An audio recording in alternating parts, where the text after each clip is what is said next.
Welcome to FirstOntario's One-to-One Connect. I'm Lloyd Smith, the CEO of FirstOntario Credit Union. Today, we're actually hosting our podcast here at Neighbour to Neighbour in Hamilton, and I'm joined by Barrington Hector, the Executive Director of Neighbour to Neighbour. We really are trying to do this on a quarterly basis to showcase the great work that so many community partners are doing to support those in need, and in this case, food insecurity is one of the unfortunate realities of society today. And so we're here in the food bank today, and obviously we're going to hear more about the great work that Neighbour to Neighbour is doing. So again, Barrington, welcome to the show, and thank you for being part of our podcast. I think it would be really important to sort of tell our audience all about the work that's done here, and how food comes in, and how the folks obviously are able to get the food and take it home and feed their families. Certainly. Well, Lloyd, first, thanks for being here, and I'm happy to be part of this one-on-one connect with you and chat. As you mentioned, we are in our food bank. It is the busiest point for our organization, a point that highlights the critical need, but also the critical generosity of our community to support that work. Right?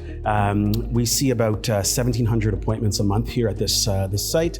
That represents about 6,000 individuals and families each month. So what you see here is, about 1 million pounds of food last year has come into this site, and then our volunteers, I should say, through farms, grocery partners, folks like Food for Life, we work to collect that food and procure that food, and then it goes out to families in need, and our staff and volunteers, distribute, pack, and sort that food and weigh it as well on the other side of this wall, actually. So I think it would, again, for context, if you were to look at, let's say, 5 years ago to now, have you seen your numbers going up? We have. It's been astronomical. So we're seeing about a 50% increase since pre-pandemic levels, right? We're not unique in that sense. Hamilton in particular is seeing 1 in 3 households experiencing food insecurity, with many of those folks are working either part-time or full-time. So folks just can't make things ends meet the way they used to be able to. Yeah, and that's obviously, again, where Neighbour to Neighbour is sort of fitting in.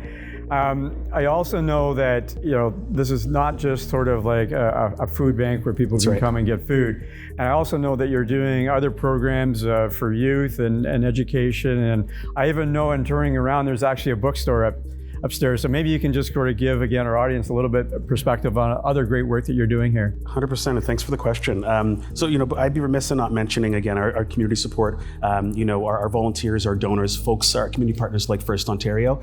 We're able to do that work beyond food security because of that support, right? So I just do want to note that our bookstore is a great source of that, completely volunteer run. Donations come in, and members of the community come upstairs and shop for books that are, $1 or $2 at most, and support the work that we're able to do in that way.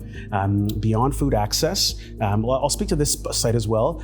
We have our home delivery program that we also work with here. Actually, right across this wall, there's folks that are packing and preparing, food packs and foodstuffs for folks who aren't able to make it to our site, right? Seniors, folks with disabilities, folks who might have other mobility issues, we're able to do that. We can think about our sister site at the Community Food Center just down the road, about 5 minutes. That's our Community Food Center. It's one of 16 across Canada under the Right to Food banner. And essentially what that is about creating a safe space and dignified space where folks can cook, grow, share, and advocate for good food, all through the power of community. Right? At that space is our community gardens as well. We have cooking programs, we have a community meal. It's a true breadth of programs that we have that both run wide and deep in terms of building community. And so, again, I know that when I toured the facility a few months ago, I had the pleasure of meeting, I think, one of your oldest, when I say oldest, longest standing, I should say, volunteer who was in the bookstore putting books on the shelf, and it was a pleasure to meet her. And I also know, so maybe about sort of the youth and some of the education programs. Yeah, certainly. So upstairs actually is our education offices. Most of the work happens in community. So we have both our literacy programs and our math programs. Now our literacy programs, we're in about 14 schools with a growing wait list. And what that essentially is working with kids from grades 1 to 4 with one-on-one reading support, right?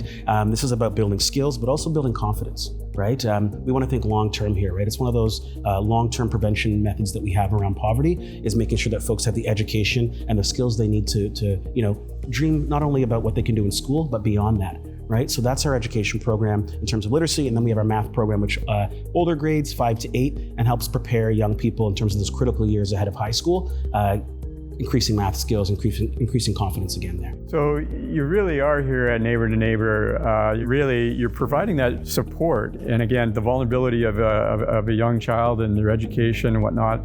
So it's great to see that. So now I want to sort of segue into a very exciting partnership that I understand that has been forged with Food for Life Burlington and Neighbor to Neighbor. Again, collaborative kitchen. Again, tell us about what that all means. You got it. Again, with Food for Life and St. Matt's House here in Hamilton, at our second site, Community Food Center. And essentially what this is about getting the extra or the procured food from Food for Life and processing it in our community kitchen. It's a commercial kitchen. So we have the space to be able to cut, prep, score, flash freeze, and essentially prepare ready to use ingredients and ready to eat food for folks who might not have access to a kitchen, who might not have the dexterity to be able to chop and do all those things. Really, it's about, again, going back to dignity and access, removing some of those barriers for folks, right? To be able to access food in ways that make sense for them and their community. That's a very innovative way to approaching, as you said, individuals that may not have either the tools or the ability to sort of prepare and cut food. So I hope that continues on. I think it's a very exciting project. And I also had the pleasure of, again, you mentioned the other location, I had a nice lunch was prepared and served, and you could see everyone around the tables. It was really a real good community feel, which I think, again, as you said, dignifies the whole experience for people that basically are in need. And I think that's so wonderful to see the community impact you're creating here.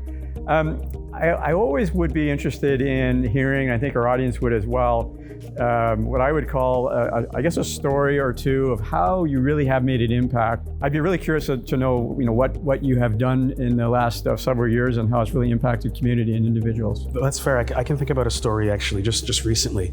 We had a gentleman, so we serve the entire Hamilton Mountain, including Upper Stony Creek. We had a gentleman that, recently lost his job. We're typically not open on Fridays. He showed up on a Friday and he let us know his story. He had walked across from the East Mountain to the West Mountain where we are, couldn't afford the bus fare to get here, right?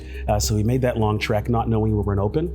We try to turn no one away, so we served him anyways. We were also able to provide him, with 5 to 7 days worth of food, but also a connection, a referral to an employment counselor, right? So we're quite hopeful that next time we see this young man that he's maybe got a few interviews lined up, and then hopefully tracking his progress in terms of getting back into employment, and then hopefully not needing our services here, right, in terms of our food bank itself. Right, so that's one example. I think about our home deliveries. One of our staff noticed that one of our older clients, 88 and 84, a couple, they'd missed a couple of their appointments, right?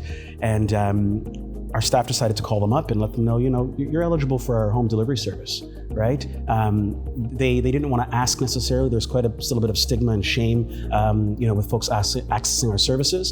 So they didn't want to ask necessarily for that. So what we did is we got them on our home delivery program. At the first delivery, the wife of the couple was just so overcome with emotion. She was crying. She was hugging our delivery driver. And I mean, again, these are seniors that we're talking about, right? Folks that can't necessarily access food in the same way. They're on a fixed income, right? And they've really got to make every dollar stretch.